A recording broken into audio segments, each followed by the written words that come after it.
आज हम पढ़ेंगे बल्क मॉडुलस ऑफ इलास्टिसिटी।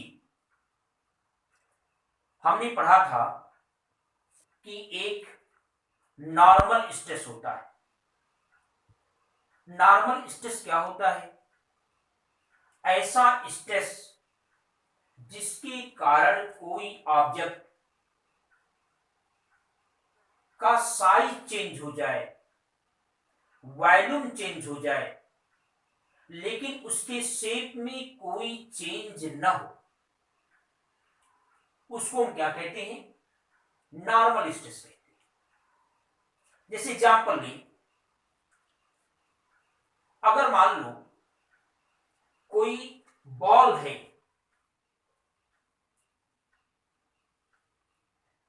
इसके प्रत्येक पॉइंट पर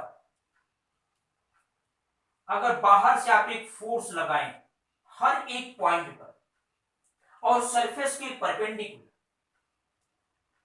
तो इसका जो साइज है वो थोड़ा सा छोटा हो जाएगा, लेकिन इसका जो शेप है वो स्फीयर के रूप में यानी बॉल के रूप में ही रहेगा, लेकिन इसका जो साइज है वो छोटा हो जाएगा, यानी वॉल्यूम इसका थोड़ा घट जाएगा, डिक्रीज हो जाएगा। तो पर यूनिट एरिया पर जितना ये फोर्स लग रहा है, उसी फोर्स को हम क्या कहते हैं? नॉर्मल स्ट्रेस कहते हैं। और जब ये लगाते हैं नॉर्मल स्ट्रेस, तो इसके वॉल्यूम में चेंज हो जाता है।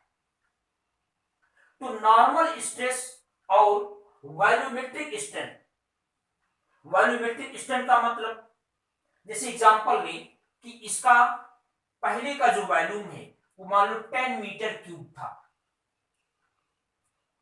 जब हमने नॉर्मल स्ट्रेस लगाया तो इसका जो वॉल्यूम है वो डिक्रीज होकर के 9 मीटर क्यूब रह गया। तो चेंज कितना हुआ? -1 मीटर क्यूब का। तो -1 metre cube by 10 metre cube, यानी जितना वॉल्यूम में चेंज हुआ और जो पहले का वॉल्यूम था, इसी के रेशियो को हम कहते हैं वॉल्यूमेट्रिक स्ट्रेन। और जब वॉल्यूम डिक्रीज होगा तो निगेटिव में होगा, और जब ये इंक्रीज होगा वॉल्यूम तो ये पॉजिटिव होगा। इंक्रीज का एग्जांपल ले लेते हैं। जैसे आप फुटबॉल में जब हवा भराते हैं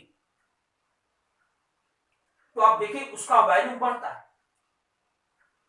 तो उस कंडीशन में जो डेल्टा वी होगा, यानी यहां जो आप माइनस लिए हैं वो पॉजिटिव हो जाएगा, क्योंकि वॉल्यूम उसका इंक्रीज हो जाएगा, बढ़ जाएगा। तो इस तरह से चेंज इन वॉल्यूम और जो पहले का वॉल्यूम था, इन दोनों के रेशियो को हम कहते हैं वॉल्यूमेट्रिक स्ट्रेन। और ये पॉजिटिव और नेगेटिव दोनों लिया जाएगा। अगर बढ़ रहा होगा तो पॉजिटिव, अगर घट रहा होगा तो नेगेटिव। तो बल्क मॉडुलस ऑफ इलास्टिसिटी का मतलब होगा विद इन इलास्टिक लिमिट, यानी इलास्टिक लिमिट के अंदर नॉर्मल स्ट्रेस और वॉल्यूमेट्रिक स्ट्रेन का जो रेशियो है, उसी को हम bulk modulus of elasticity of material कहते हैं। मटेरियल का मतलब जिसका ये बना हुआ है। अगर मान लो रबड़ का है तो रबड़ का बल्क मॉडुलस होगा। तो पुनः सुनिए, within elastic limit the ratio of normal stress to the volumetric strain is called bulk modulus of elasticity. तो मान लें कि कोई बॉल है या कोई भी ऑब्जेक्ट है, इसका पहले का वॉल्यूम v था, हमने इस पर फोर्स लगाया चारों ओर से। कितना फोर्स लगाया? F। और इसका जो एरिया था, टोटल सरफेस एरिया, वो A था। ऐसा करने से जो इसका वॉल्यूम है वो डेल्टा V डिक्रीज हो गया। तो इस कंडीशन में जो बल्क मॉडुलस होगा वो normal stress by volumetric strain. Normal stress को हम यानी एफ बाई ए को हम पी भी लिखते हैं। यहां पी का मतलब है चेंज इन प्रेशर,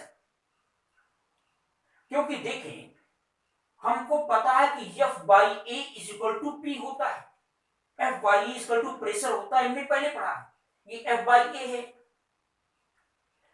जो आपने फोर्स लगाया उस फोर्स के कारण जो प्रेशर पैदा हुआ है, उस प्रेशर के कारण इसका वॉल्यूम डिक्रीज हुआ है, क्योंकि एक प्रेशर तो पहले से ही था। कौन सा प्रेशर था? Atmospheric pressure. लेकिन ये जो साइज में जो चेंज हुआ है उसमें उस एटमॉस्फेरिक प्रेशर का कोई रोल नहीं है। जो आपने फोर्स लगाया है, इस फोर्स के कारण जो प्रेशर पैदा हुआ है, उस प्रेशर के कारण इसका जो वॉल्यूम है वो डिक्रीज हुआ है। इसलिए जो एफ बाई ए है इसको हम चेंज इन प्रेशर कहते हैं और इसको हम स्मॉल पी से डिनोट करते हैं।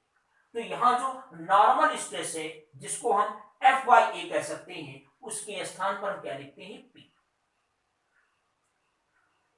यानी आप यहां देखें ये एफ बाई ए है, ये F by A into volumetric strain है जो यहां लिखा हुआ है, और इस एफ बाई ए को हमने क्या लिखा? पी। और वॉल्यूमेट्रिक स्ट्रेन है तो हम लिखेंगे minus delta V by B. ये क्यों लिख रहे हैं? क्योंकि माइनस इसलिए लिखा जा रहा है क्योंकि इसका जो वॉल्यूम है वो डिक्रीज हो रहा है। और स्ट्रेन मैंने बताया था, स्ट्रेन का मतलब होगा change in volume by initial volume. इन दोनों का जो रेशियो है वो कहलाएगा वॉल्यूमेट्रिक स्ट्रेन। अब ये देखिए कैलकुलेट करने पर ये v कहां चला गया? ऊपर, तो ये हो गया माइनस पीवी बाई डेल्टा। और इसकी यूनिट की बात करें तो पहले भी बताया जा चुका है, जितने भी इलास्टिसिटी होते हैं उसका जो यूनिट होता है वो न्यूटन पर मीटर स्क्वायर होता है, क्योंकि स्ट्रेस का यूनिट क्या होता है? मीटर, न्यूटन पर मीटर स्क्वायर।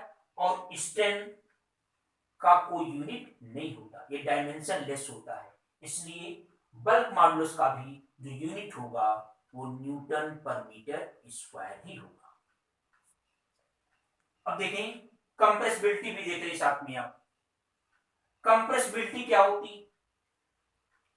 जो बल्क मॉडुलस है उसके रेसिप्रोकल, उसके उल्टे को हम कहते हैं कंप्रेसिबिलिटी ऑफ मटेरियल।